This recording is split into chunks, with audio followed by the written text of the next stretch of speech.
Hello everyone, welcome back to our video series on Java programming.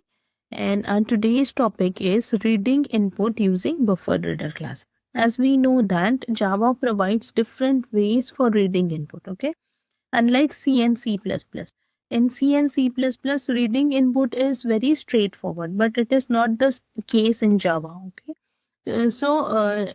In Java, you can last video we have seen reading input using scanner class. Now today we will see how to read input with the help of buffered reader class. Okay, buffered reader is a class, so obviously to use that class we need to create the object, correct? So how to create the object of buffered reader class? Same like scanner, I am creating here object of buffered reader class. Buffered reader, you can see here buffered reader is inside the package java.io. okay, so when you are using buffered reader class, you need to import this package java.io. okay, buffered reader, I am taking object name as br is equal to new buffered reader. Now in buffered reader object, it takes, this constructor takes one argument. You can see here reader in, it is taking object of a reader class here. okay, so here I will create, or I will pass an object of input stream class. okay, so new input stream reader. okay, input stream reader is reading the value from the system, so I am passing here system dot in.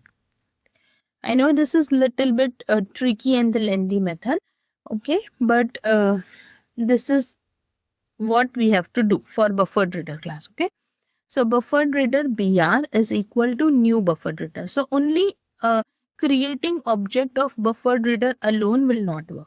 okay, so with buffered reader you have to pass the object of input stream reader. Clear? So in this way you can create this object, or there is one more way, you can create this object in 2 steps also. okay, so first what you can do, you can create the object of input stream reader. Taking object name as this, in new input stream reader I am passing here system dot in. okay, first step is this. And the second one is to create the object of buffered reader br is equal to new buffered reader, and in this I am passing object of input stream reader. okay, so you can perform the same task in 2 different steps. okay, this will also work. So in this way you can create the object of buffered reader. Now once the object is created, you can use the method to read the input. So buffered reader, it reads input in string format. okay, in characters only. We cannot read integer value with the help of this method. okay, so let's say if I want to read some number. okay, I want to read, I'm taking one variable here n. If I want to read number, I can write here br dot, we have read line method.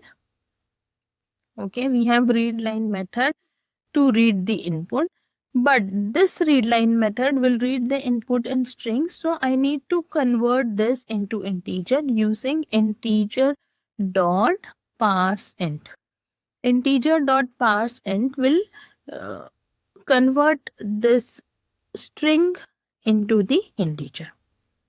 okay, so here I'll just pass this, and in this way we can read the value. okay, now we'll just display this using system.out dot print. okay, and here I am printing this number. Clear? So when you use buffered reader class, you need to import java.io package. okay, and now let me execute this.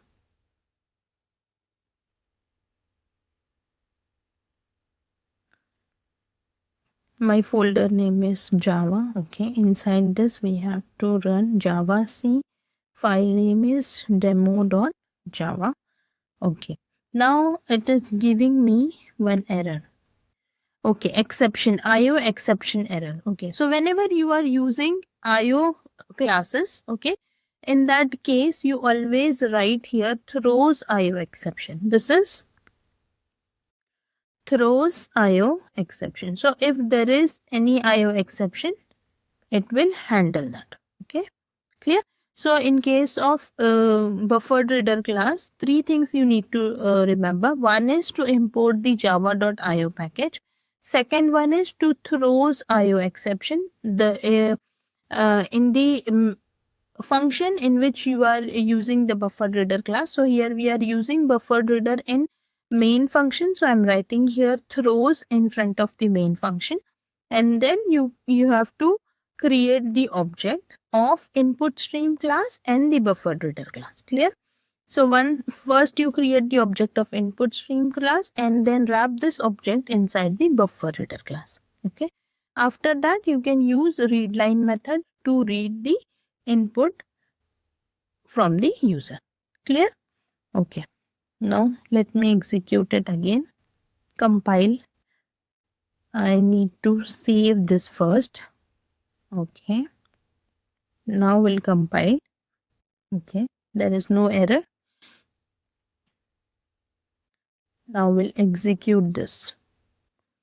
I enter, let's say 5. So it is giving me answer 5. Okay. So in this way, you can use buffered reader class. I hope this concept is clear to everyone. So initially, this method was used to read the input and input in the Java. Later on, they introduced scanner class method, which is more easy and preferable method. Okay, so we can go with that also. And there is one more method which is input using command line argument, which is again one of the easiest methods. So we'll see that in the next video. Thanks for watching the video. If you have any queries, any doubts, you can ask in the comment box, and don't forget to subscribe. Thank you.